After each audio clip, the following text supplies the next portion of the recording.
Welcome, everyone, to Monday Match Analysis. I'm Gill Gross. It is the Wimbledon 2025 quarterfinal preview show. We're mostly pointed ahead on this episode. We're going to go through all four men's quarterfinal matchups in reverse chronological order to maximize shelf life.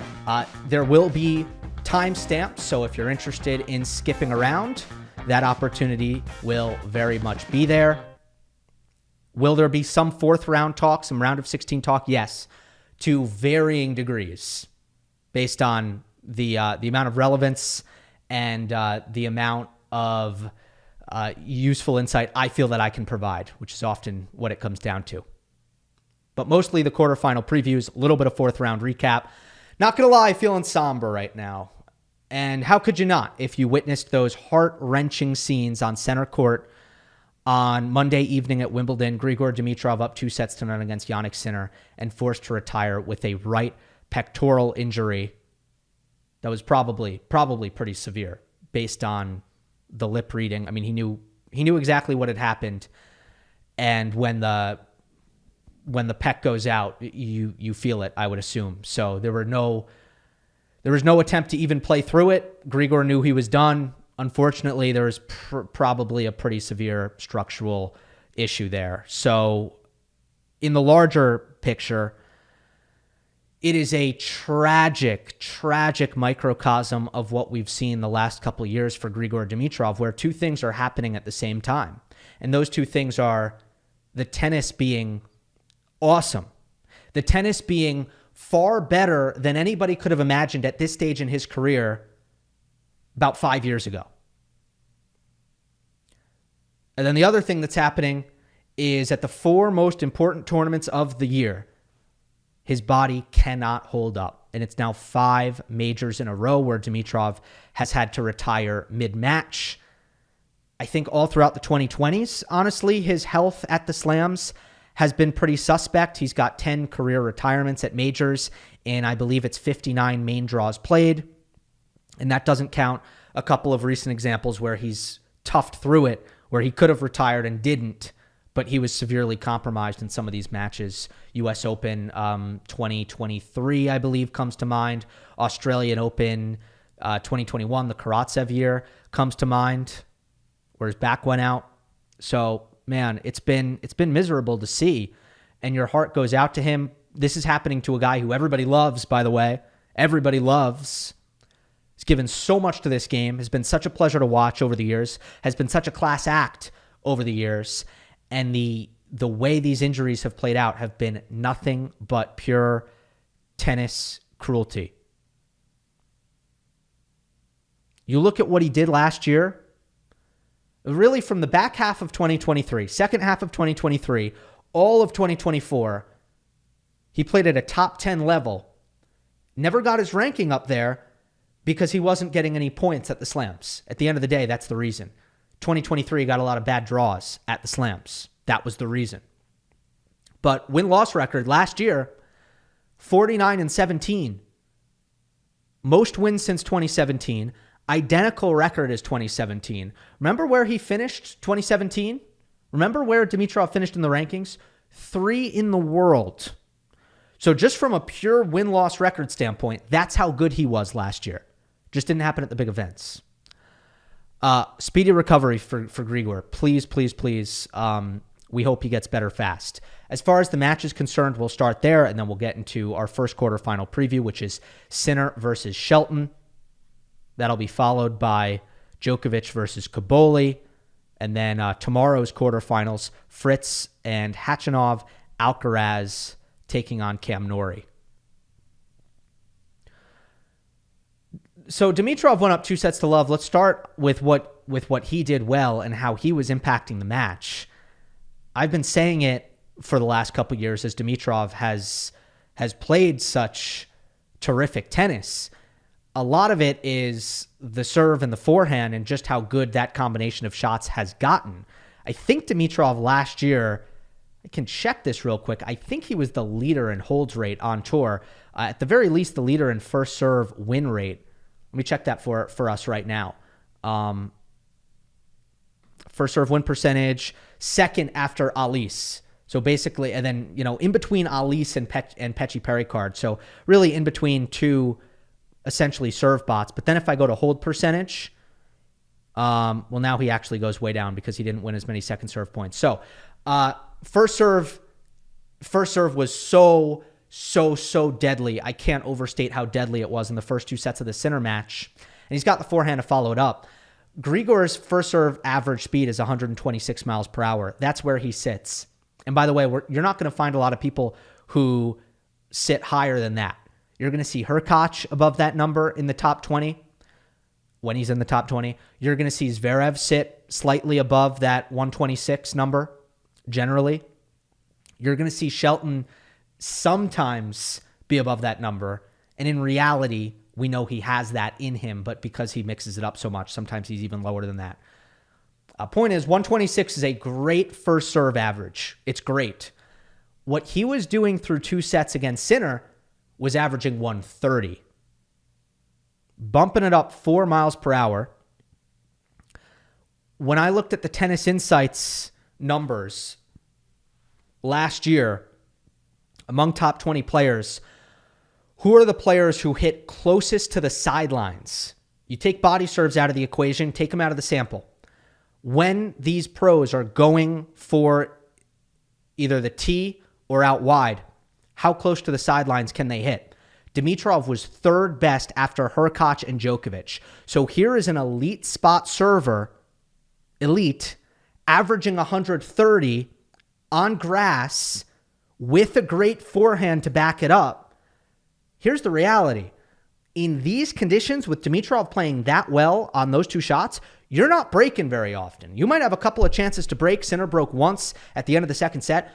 The fact is, you're not breaking very often. So what do you got to do? You got to be buttoned up. You got to take care of your own deal. Sinner didn't do that. Sinner got broken in his first service game of the first set, broken in the first game of his first service game of the second set, which had a lot to do with Jannik's own, sloppiness and inconsistencies, combined with the fact that Dimitrov's backhand slice was bothering Jannik in a substantial way. The fact that he was able to generate some aggressive second serve returns using the drive backhand, which is not always a given for Dimitrov. So those two things were significant. And then, it was again, dominant first serve, first strike tennis by Dimitrov to build that lead. On the Sinner side, there was a clear issue, which was his right elbow. And I don't know when it started, to be honest with you. But as soon as I saw, the medical timeout, that's when I started really focusing on the forehand. And it became painfully obvious that this thing was off its regular speed. This was not the normal forehand. It was not good. Now, actually, I'm going to somewhat amend the statement. What I noticed in the first set was the forehand was shaky and there were too many misses on it. That's what I noticed in the first set. I didn't really notice anything from a speed department, although working on these quarterfinal previews, I was a little bit split attention. I want to qualify that. As soon as I started really zooming in on it, though, it's like clearly the regular acceleration isn't there. The regular pace generation isn't there. Statistically, his forehand was bad. 4 winners, 11 unforced errors. I was begging for the broadcast to show average forehand speed from Sinner, but I never even got it. I never got it. So I don't know what the numbers are on average speed. Looked way down to me. So that's a big concern. Jannik, until this match, was, as we've discussed, absolutely dominant, dropping only 17 games to Luka Nardi, Alexander Vukic, Pedro Martinez. He was down 2-0 against Dimitrov. It's very unfair to say, and I'm very consistent on this, there have been occasions where we've had to deal with this situation of talking about a match after an awful injury like this. And one example is the Zverev match against Nadal at Roland Garros in 2022. And I always say the same thing. Like, if you think that you know who is going to win the match, that's pure arrogance on your part. If you think you know who is going to win the match. The fact is, that's just not how sports work. Nobody knows. So what we do know is that Dimitrov had won 2 sets. We know that you got to win 3 to win the match. We know that Sinner would have needed to win 3 in a row. That's what we know. And we're just going to have to live with that forever. Ben Shelton. Ben Shelton has gotten through Alex Bolt, Rinky Hijikata, Martin Fucsovics, and Lorenzo Sonego to get to this point. He's now beaten Sonego at all 3 slams this year. He played the big moments really well in that match with another 4-set win, which is how it's gone. I think the other 2 times as well, 4 sets for Shelton. He played great in the 3rd set tiebreak. He played great in a 5-6 return game to kind of slam the door shut. That game had really bad voodoo from the start when Sonego whiffed on a front-facing tweener on the first point of that service game, which was just a real head-scratcher, I gotta say. Now, Shelton crushed the passing shot, and he crushed it low, so it wouldn't have necessarily been a super easy volley, although any volley in the court would have pretty much been a winner. The fact that, look, here's what I know for sure. If Sonego went to hit a conventional volley here at his shoelaces, maybe he would have missed the volley. Maybe it would have went in the net. Maybe it would have gone long. Maybe. He definitely would have made contact with the ball. And that's better than he could have said about the front-facing tweener at 5-6. And then Shelton played some really good points to eventually break to win the match. But the big thing that stands out here for Ben is the efficiency. Lost only 1 set. Really good. That has not been typical for Ben Shelton. As good as he's been at majors. And I gave out the stat either on the last show or 2 shows ago that when Shelton is the higher ranked player at slams, he basically wins above an 80% clip, which is incredible.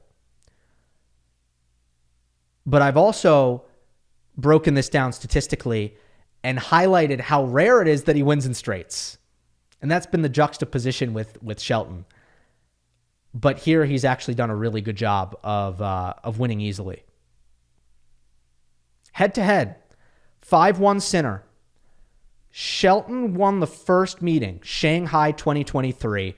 Best serving performance I've ever seen at the time for Ben. And he and Novak were the only players to beat Jannik that fall. That was when Sinner really caught fire for the first time. May have been a little weary, but honestly, watching the match, I didn't feel like fatigue had much to do with it. I thought Shelton completely redlined his serve, and that was the biggest part of that match. Now, since then, Sinner has won 5 in a row, including the 2025 Australian Open semifinal. That was an interesting match. The first set was very, very achievable for Ben. Shelton served for the opening set, and his forehand basically killed him. He hit more than 15 forehand unforced errors in the first set, missed a lot of attacks on big points when he had a chance to close. And after that kind of cost him in the opening set, Sinner really ran away with the next 2, 6-2, 6-2. But the big headline from that match, tactically speaking, was Shelton's serve was totally shut down by the Sinner return. The free points weren't there. Shelton won 57% of his first serve points in that match, lowest number in a tour-level hardcourt match of Shelton's career.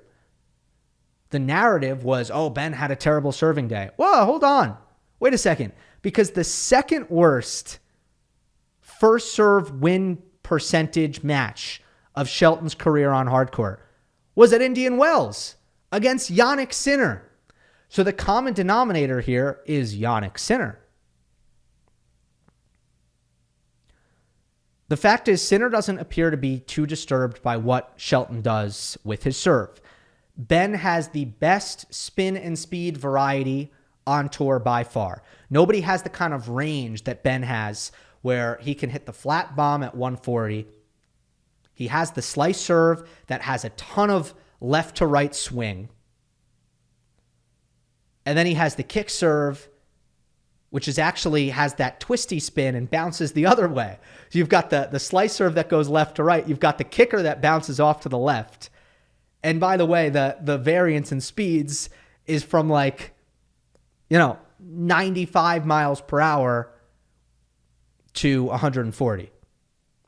for whatever reason, credit to the talent that is Jannik Sinner, that hasn't been too much of a pain for Jannik to deal with. He's handled it.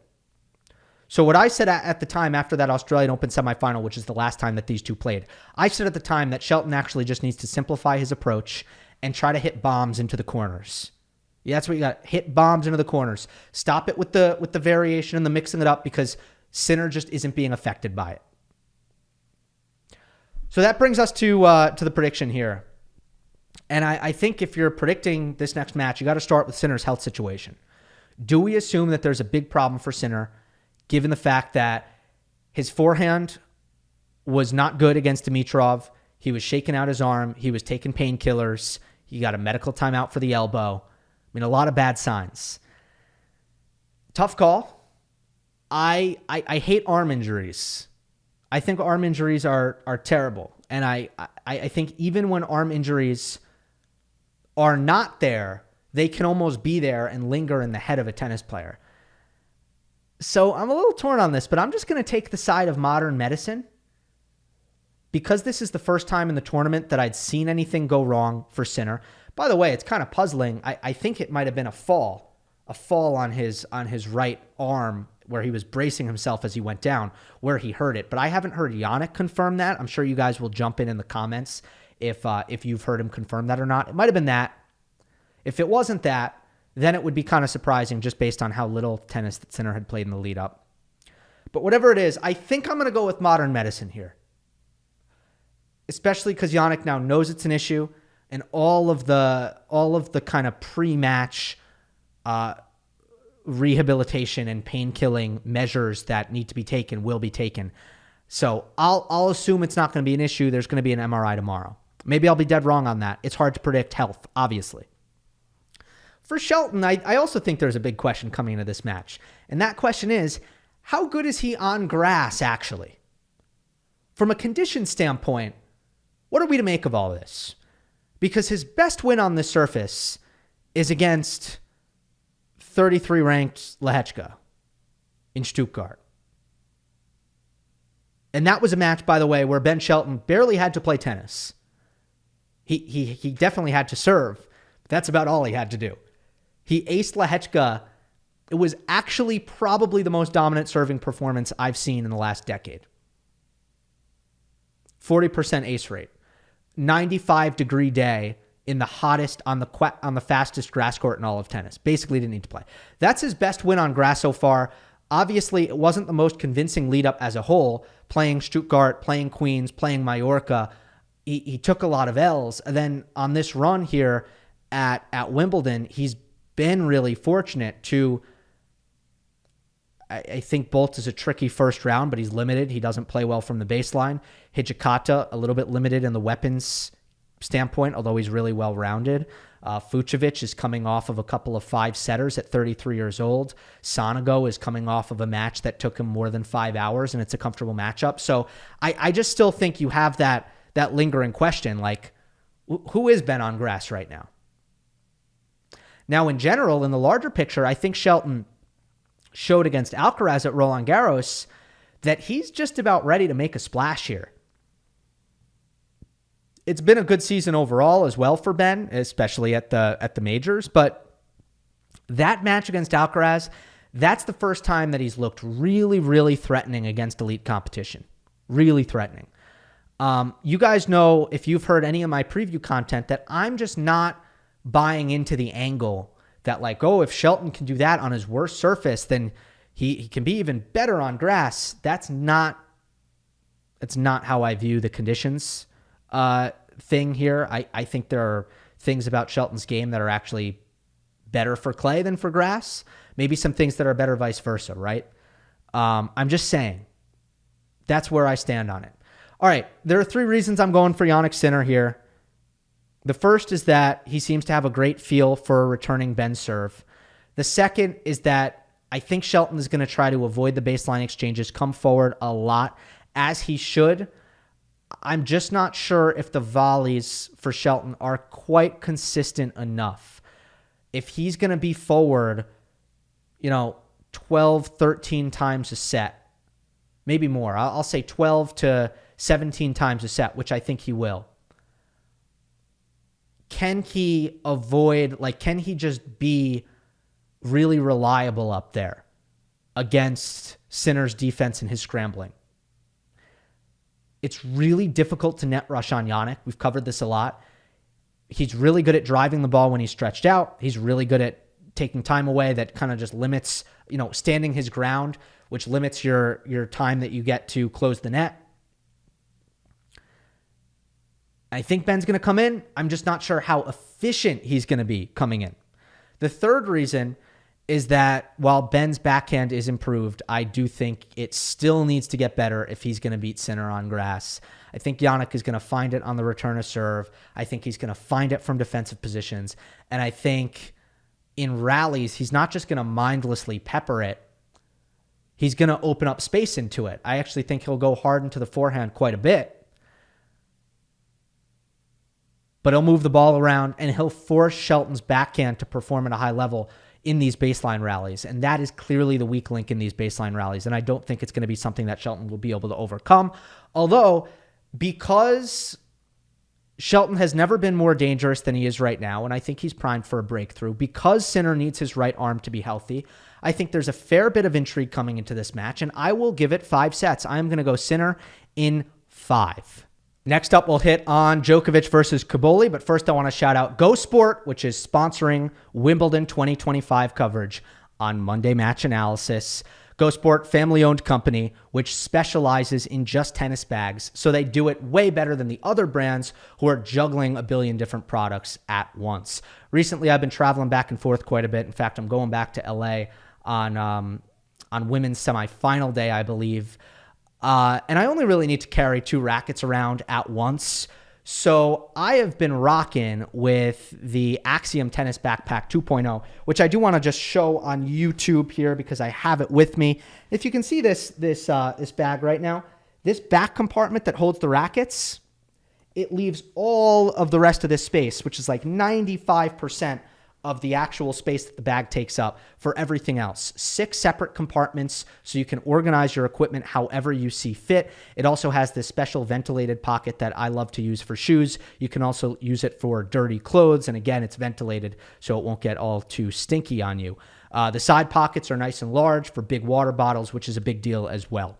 It is also cheaper than the full-size bag, and it's even cheaper when you use my code GIL10 to get 10% off your order. So go to GEAUsport.com. That's Geau Sport, GEAU. Use my code GIL10. Djokovic versus Cobolli. We will start with the Flavio Cobolli Path. Beat Zukayev, beat Pinnington, beat Menchik, beat Cilic. I'm not going to lie. I'm surprised that Flavio Cobolli's big breakthrough, other than the Washington final that he made, has come on grass. I didn't see that coming, especially because all of his serves, other than the kick serve, appeared just so hopeless like a year ago. But I'm not surprised at all that the breakthrough has come in general, because Cobolli, I have him as a tier 1 mover, one of the 5 best raw athletes in the sport. He's got above average power off the ground, off both wings. He's got good technique off both wings. He's got soft hands. He's willing to be creative. The 2 things that have held him back over the years are his serve and his shot choice. Those 2 things have been a huge learning curve, but they're developing quickly. And without a doubt, the big standout at Wimbledon this year has been the serve, which has been far more effective than I have ever seen it. You've also got to be encouraged that he's shut down 2 really big servers, and I mean really shut them down. Jakub Menchik, 65% first serve points won. That is a porous number for Jakub, one of the best servers in the game. Marin Cilic, 71% serve points won. I'm not going to use quite as strong an adjective, but I'll say not good enough if you're Marin Cilic. You got to win more of your first serve points than that on grass if you're going to win. And what has he been doing? He's been using the chip return deep down the middle. It's not a Taylor Fritz-esque chip. It's not like a hard block from up inside the baseline. It's your traditional deep down the middle, not a lot of pace, not rushing, but it gives him all the time in the world to recover his position and forces his opponents to generate everything off the next ball. And he's got awesome speed, so he's willing to trust it. That's been very effective. The Djokovic Path. Alexander Mueller, Dan Evans, Misha Kecmanovic, and Alex de Minaur.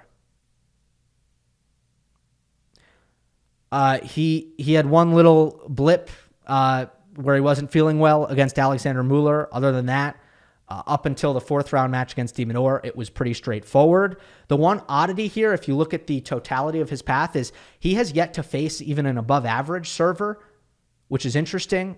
In Cobolli, I don't know how to classify him as a server right now because, again, he's serving better than I've ever seen him serve, but traditionally that is precisely Flavio's weakness. So who knows what we're going to see, but it is worth getting into the details of the de Minaur match in the fourth round. And like, if you want to be super basic and surface level, then you can easily say like, oh, Djokovic, it was windy and Djokovic was horrible in the first set, and then he figured it out, and then he won easily, and we can move on. So yes, is that like the layman's version of what happened in the match? 100% it is. But diving deeper, there was actually a lot of interesting layers and nuances to what was going down. And although Novak took the next, three sets, I think especially the second set and the fourth set were very, very tight. And again, I think tactically speaking, it was a really fun one to watch. And by the way, I said in the preview, I wanted this match to happen. Just closure based on what happened last year with the freak injury from de Minaur. I think Alex has probably never been more motivated to win a match in his life, given the history between him and Novak, which includes the tough defeat in Australia, again, the injury last year, the personal tension between the two. That might still exist. I'm not sure. But anyway, Djokovic broke him one time coming into this match for the tournament. De Minaur broke him 6 times. So let's start with what Alex did, and then we'll get into what changed for Novak, what won him the match. Well, for the last really 3 years, maybe more, maybe 4 or 5 years actually, kind of post-pandemic Novak, I felt that the most realistic path for players who are less talented than Djokovic to try to beat Djokovic is to make it a physical grind. And it's still really, really hard to do that and always has been. Unless Djokovic is not at his best. That's a different story. I'm talking about Djokovic at his best. It's really hard to do that. Zverev tried to do that in Paris. He got burned. So what do you need in order to successfully make it a physical grind, make it a war of attrition? You need elite returning. De Minaur was doing a great job. First of all, De Minaur statistically is an elite returner year after year after year. That's a proven commodity.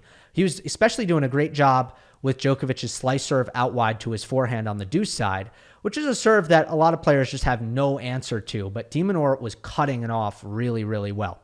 Second thing you need is elite defense. We all know De Minaur has that. You need that in order just to hang in. If Djokovic, look, you got to survive his +1. You got to survive some of his dictating off the ground. And in order to survive those things, you have to be pretty awesome defensively. De Minaur is. You need to have elite discipline. You need to have elite fitness of your own. No good in making it physical if you can't top Novak in that department. It's not like Djokovic is some, slouch at this point in his career. He's no slouch. It's just he's no longer an absolute titan like he used to be. You need great depth. Because it doesn't matter how elite your defense is. You don't hit your returns deep. You don't hit your ground strokes deep. It probably doesn't matter against Djokovic. So you need great depth. And that was probably the thing that was most impressive from de Minaur throughout a lot of this match. It always is easier to achieve depth when you're hitting straight through the middle, as Alex was doing a lot of the time. He loved playing up the middle. So take away the angles, maintain great depth, and there is no better way to neutralize somebody who is trying to damage you from the baseline than hit really good balls deep middle, right? The other thing I think you need is you got to bother Djokovic's contact points in some way. And Alex does that a little bit off the drive because he is such a flat hitter. Ball stays pretty low. We also saw him do that to an even more extreme extent by hitting a lot of backhand slice, which, by the way, didn't exist in Minaur's game 3 years ago. He never used to slice, but he developed it. He used it. It was effective. So you bother Djokovic's contact points. That's a big part of it as well. The other thing you need is you need the right conditions. You probably can't act like you're going to turn it into a grind fest when you're playing Djokovic in certain conditions, like in Turin or something. It's not going to happen. But here at Wimbledon, he got actually a breezy day. Minaur did. It was a swirly, windy afternoon, which makes it that much harder for Djokovic to be clinical in attack, to hit his spots on serve, and to dominate offensively. All right. It's a pretty long list, huh? Like you got a lot of things need to go right for you to figure this out. But it all kind of aligned for Minaur. And was Djokovic off his game in the first set? Was the serve off? Yes. Was the consistency way off from what it would normally be for Djokovic off the ground in terms of timing the ball? Yes, it absolutely was. But Minaur continued to do all these things, and that exacerbated the problem for Djokovic in set one. And it put Minaur in good position, at least to be in the mix, again, in sets 2 in a large way, in set 4 in a large way where he had points to go up 5-1. But what changed? Well, Djokovic's weapons started having a big say. Novak dialed it in on the serve precision. Matt Willis, who's great on Twitter, although selective with how much he weighs in on, I've been increasingly selective as the years have gone on as well. He mentioned that Novak started serving more to Minaur's backhand, which I didn't pick up on my viewing, but I 100% am with him on that. I thought that was an interesting observation from him. Makes a lot of sense, though, because of how close Minaur was standing, how well he was doing to cut off the slice serve to his forehand. But I think it was a combination of the serve location improving and Djokovic just needing some specialness out of his forehand. He needs that shot to be special from the middle of the court, behind his serve, so that even from a neutral-ish position against a great mover and a defender, he can still apply enough pressure to start to work towards finishing. And that's what Novak did. So the things that were happening the latter 3 sets, and this is especially true, I think, after late in the second set and beyond, is Djokovic starts getting 2-3 easy points on serve every service game. And his forehand, it's just getting bigger and bigger and bigger and bigger as he starts to feel the ball.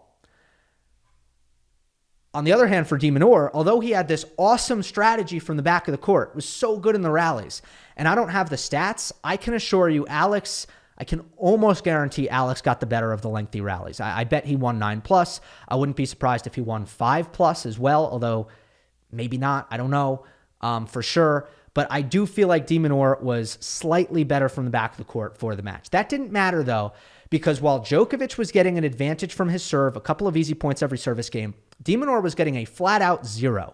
A flat-out 0. And Alex is not a super slow server. So I'm not going to sit here and act like Minaur is serving powder puffs, and that's the reason for this. Alex averages low 120s in his serve. He averages similar to it's in a Tommy Paul range. It's in a post-shoulder issue Medvedev range. Alex is not a powder puff guy, but it's low 120s. It's not that accurate. And that's a combination where it's good night against Djokovic's return skill. So what we saw, I'm not exaggerating when I say Minaur's first serve was a 0. It literally was a 0. He won 56% of his first serve points in the match. He won 57% of his second serve points in the match.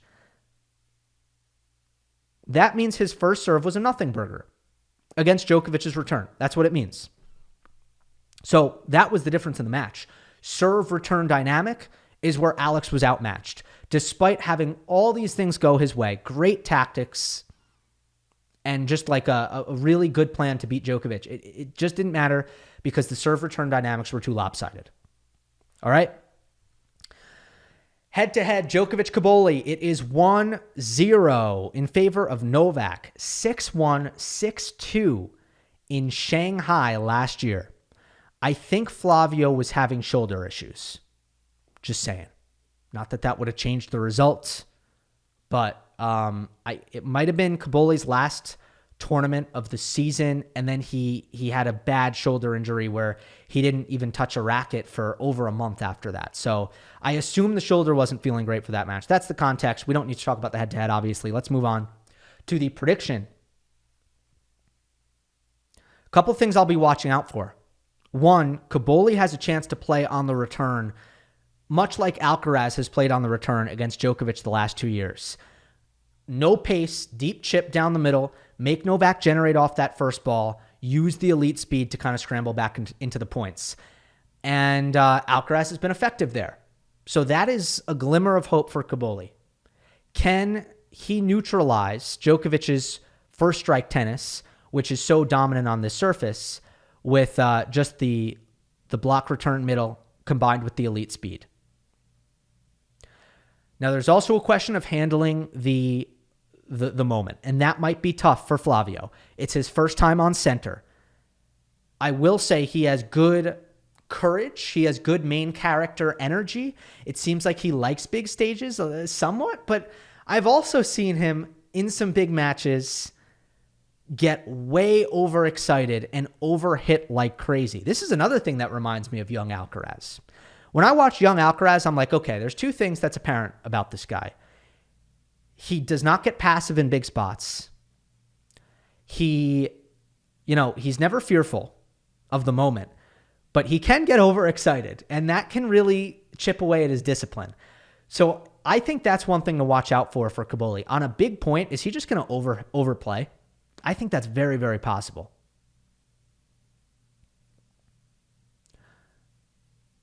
I think on the Djokovic side, ultimately, there's going to be a lot of things that he needs to feel out against this improved version of Cobolli, who doesn't have any huge obvious weaknesses.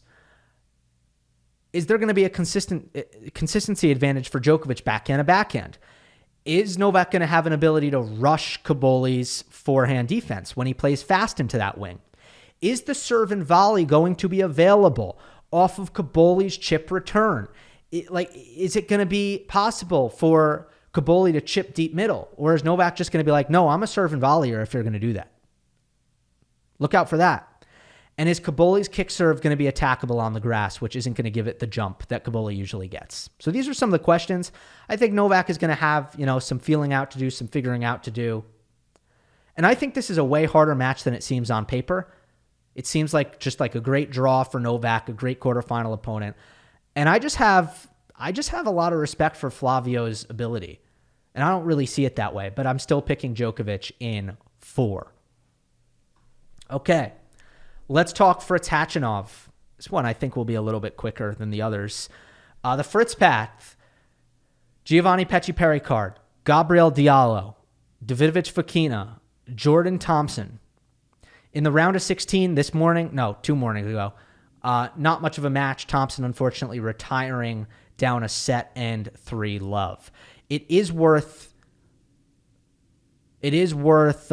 just giving Fritz some praise and adding some context around just how good he's been on grass this year as a whole, coming into this quarterfinal with a 12-1 record on the surface this year, on an 8-match win streak after a run in Eastbourne where I think he played some not top-level opponents, but some respectable opponents, especially if you compare it to his title run last year, which was much more of a cakewalk.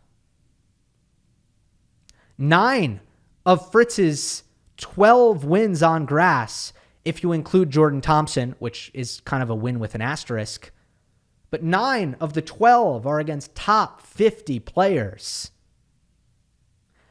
Not to mention, he's beaten 5 of the top 15 best servers in the game, conservatively. If you look at Felix, Pecci-Pericard, Diallo, Zverev, at least, and 15, again, I'm being safe here. He has taken out a lot of these great servers. We've talked about his block returning being extremely effective.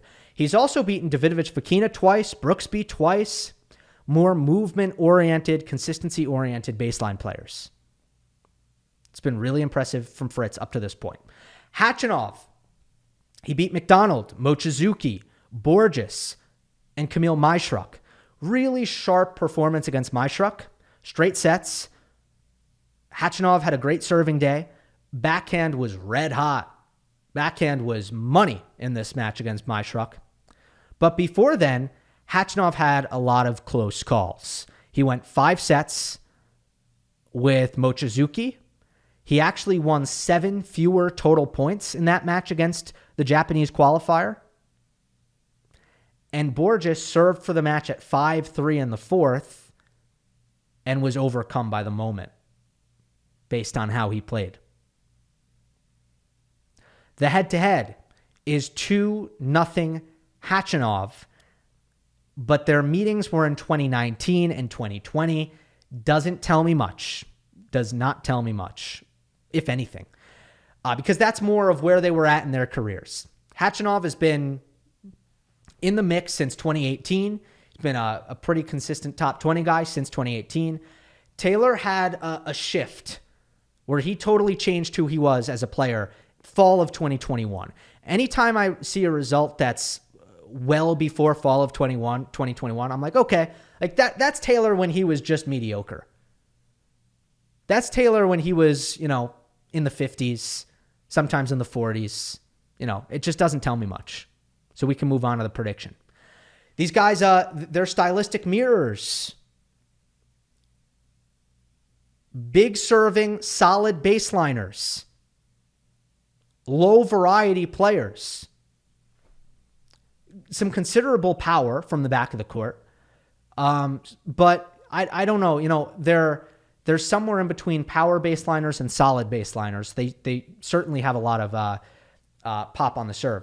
But essentially, it's strength on strength, weakness on weakness. That's what this match is. So the question is, who does it better? Let's do a little tail of the tape. Backhand, I've got that even.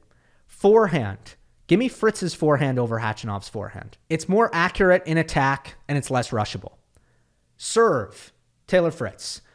Khachanov is a big guy.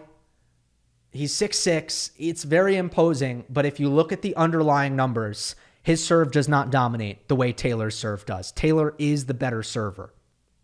Really confident in that. Movement. I'm going to go even. I think Fritz is slightly better defensively just based on racket skills. I think he does a better job of just getting balls back in play from extreme positions. But as far as the actual movement of it all, I'm gonna call it even.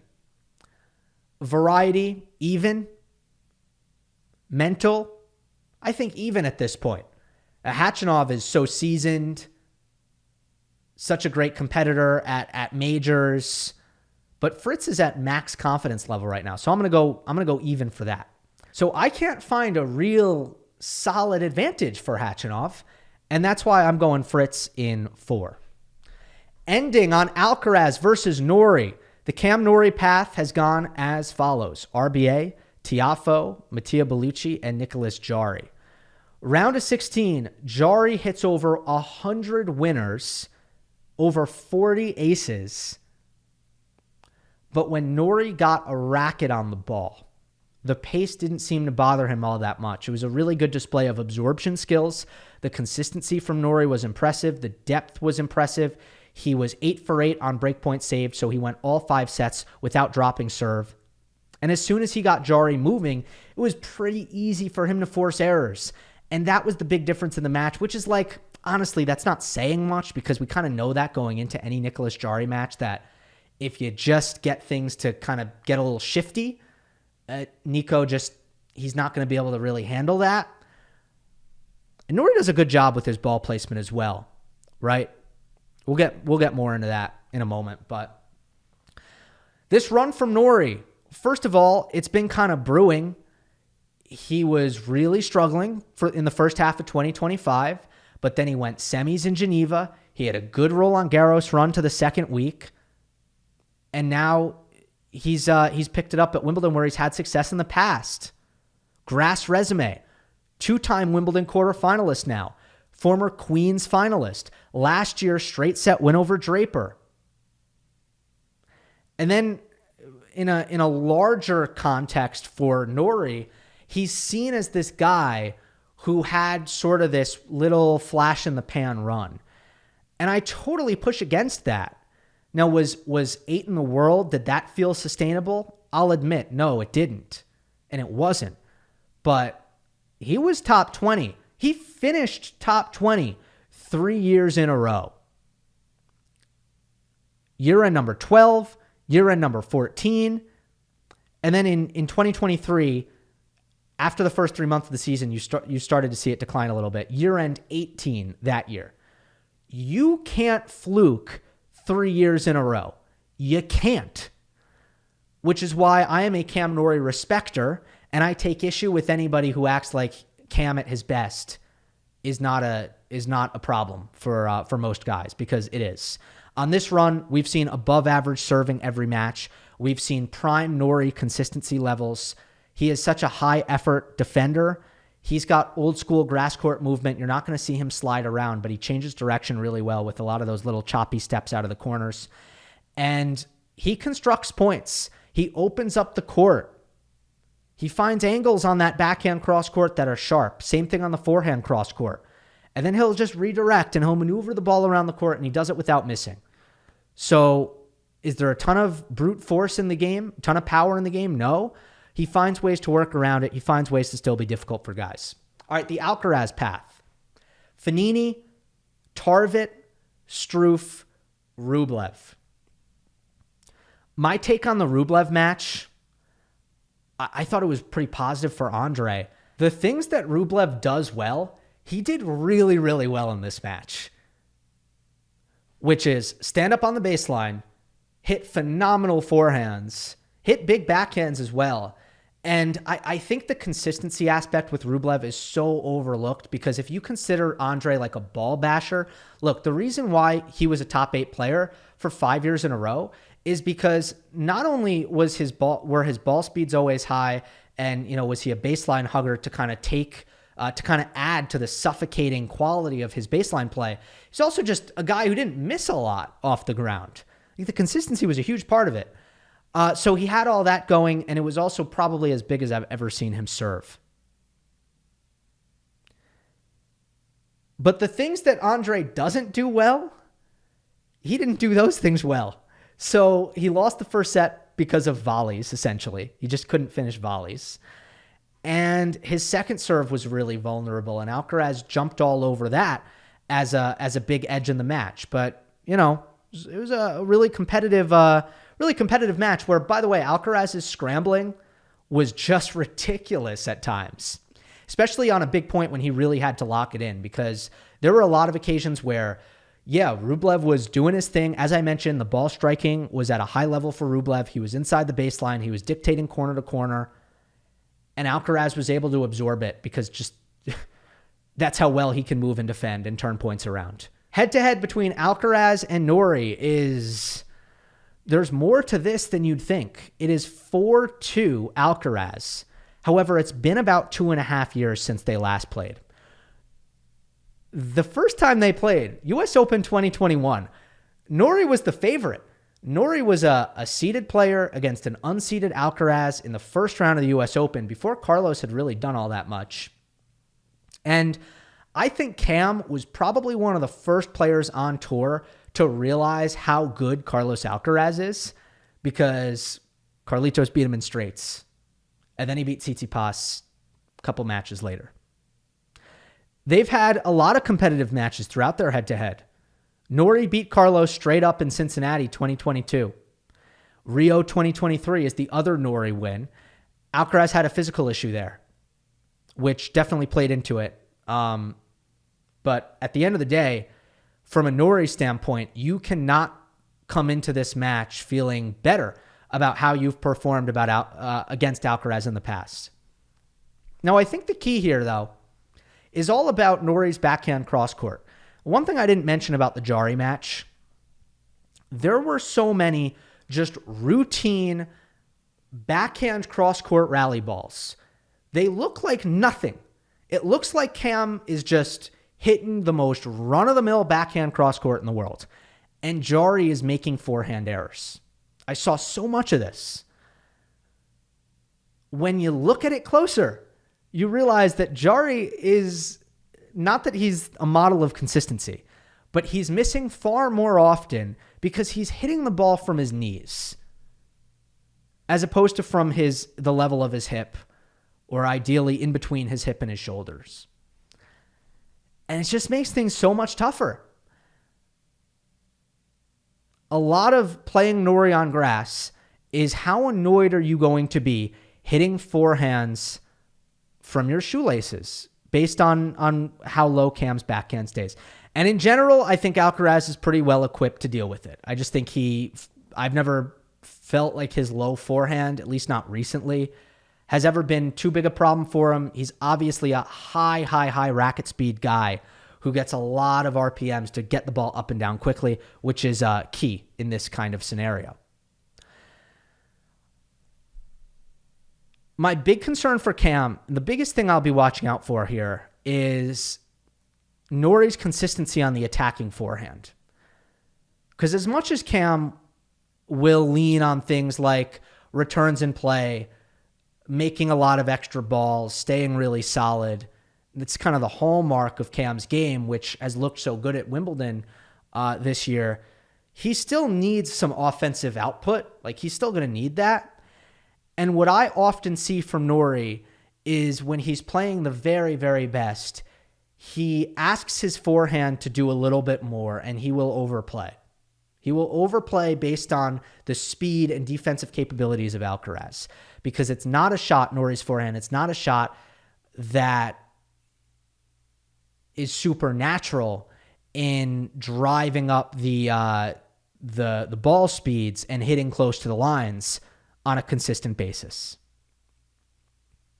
Alcaraz is going to need to play way more volume than he has in any of his previous matches.